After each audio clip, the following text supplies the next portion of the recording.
I have a son who is currently in primary school. Keeping our children safe is always one of the biggest concerns for every parent. However, young children should not use smartphones too early because they can affect their focus on studying. Smartwatches for kids are one solution, but they usually have short battery life and require a monthly SIM subscription. So, how can a child stay connected with parents without needing a smartphone? How can parents know their child's location from a distance?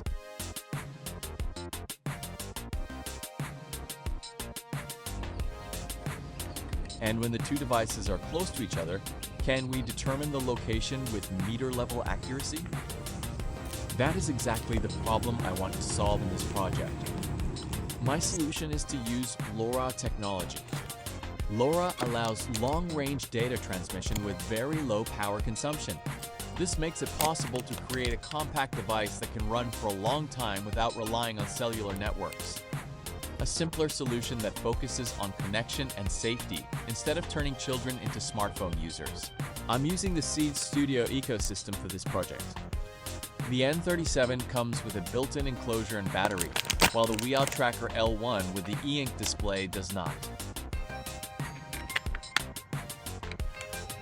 I will use 4 nodes, 2 main nodes for communication and 2 relay nodes to forward the signal, helping to extend the communication range and improve connection stability. When I received the products, it looked like the manufacturer had already flashed the firmware onto all of them. If you don't have the firmware yet, don't worry. You can find everything you need on the official Seed Studio website.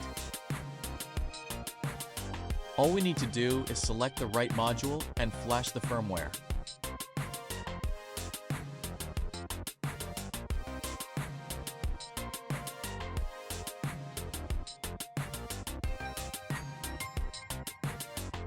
Now I'm going to look for a 3D printable enclosure for the Wio Tracker L1 e-ink module. You can find everything on the official Seed Studio website.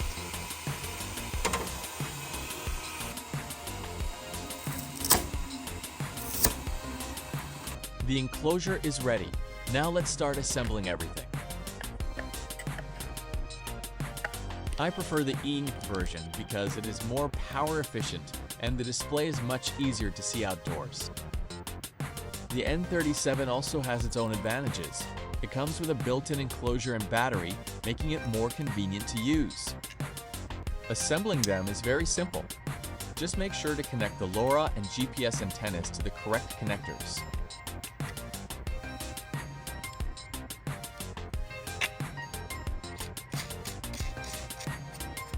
This is the connector for the LoRa antenna. And this is the GPS antenna. Connect it to this connector.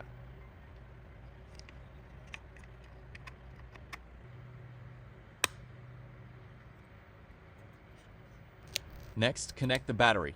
I'm using a 2000 milliamp hours battery for this node.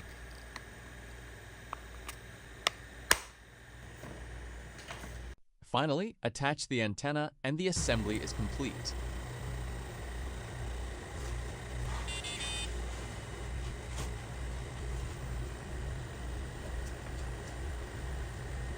The assembly process for the N37 is almost the same as the Wio Tracker L1.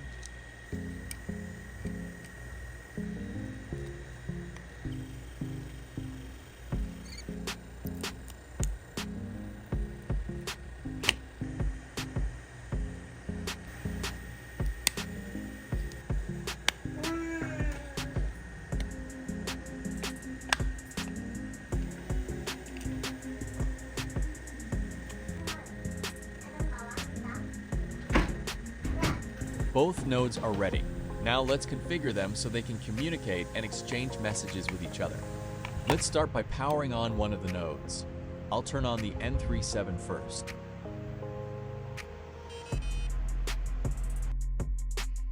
Next, open the Meshtastic app that you've installed on your phone.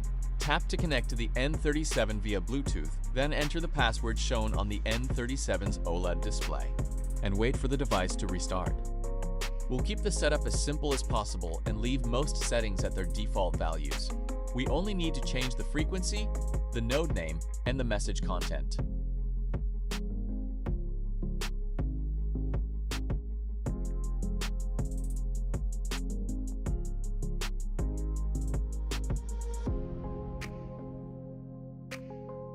The setup process for the Wio Tracker L1 is exactly the same. Selecting the same frequency region is mandatory. Leave all other settings at their default values.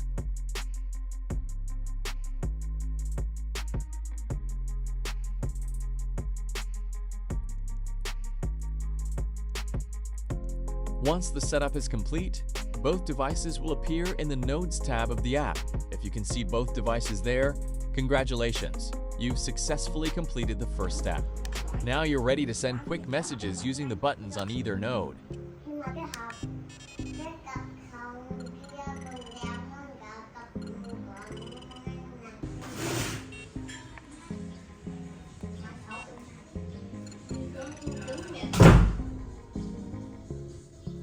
Or send custom messages directly from your phone. Now I'll test the communication and location tracking capabilities of the two nodes at a distance of about 2 kilometers, and turn off both Wi-Fi and 4G. On the app map, you'll see range rings for 3.2 kilometers and 8 kilometers. These help estimate your station's coverage to track your child's node. There are several options here, but I recommend enabling only the 3.2 kilometers and 8 kilometers range rings for the best monitoring experience. Next is the location setup for the child node. We'll enable Smart Position. This mode lets the device calculate intelligently. It stops sending GPS to save battery when your child is sitting in class and only broadcasts when they move. At the same time, set the minimum time and minimum distance. These settings ensure the coordinates only update after a set time or distance, preventing the node from continuous broadcasting and draining the battery. Next, we'll test the GPS performance when the two nodes are close to each other. It seems that the location updates after I move about 7 to 10 meters. The same thing happens when my son walks toward me. The location updates as well.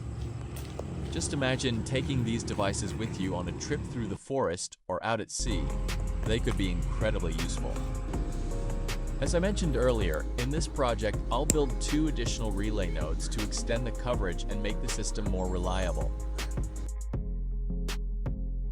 The ESP32S3 node will act as a relay node, while the NRF52840 node will act as a router. Simply select the desired role in the settings. One thing to note is that once you set a node to the router or repeater role, it will operate silently in the background and will no longer appear in the nodes list. Once everything is configured, we'll move on to building the power system for the 2 relay nodes.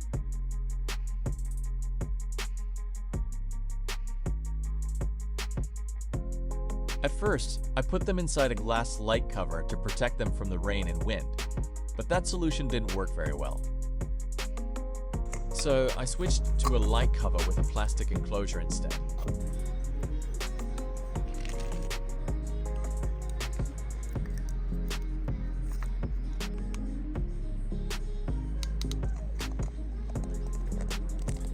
To keep the system running continuously for a long time, I'm using a mini solar panel. This module also has a built-in battery charging circuit, allowing it to charge the internal battery directly.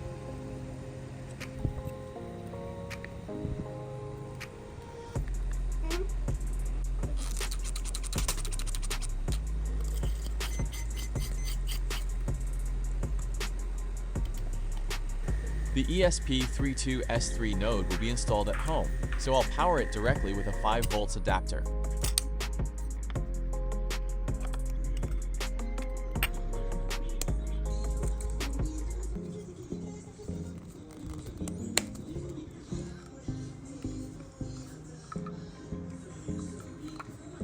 I replaced the decorative roof light with the ESP32S3 relay station.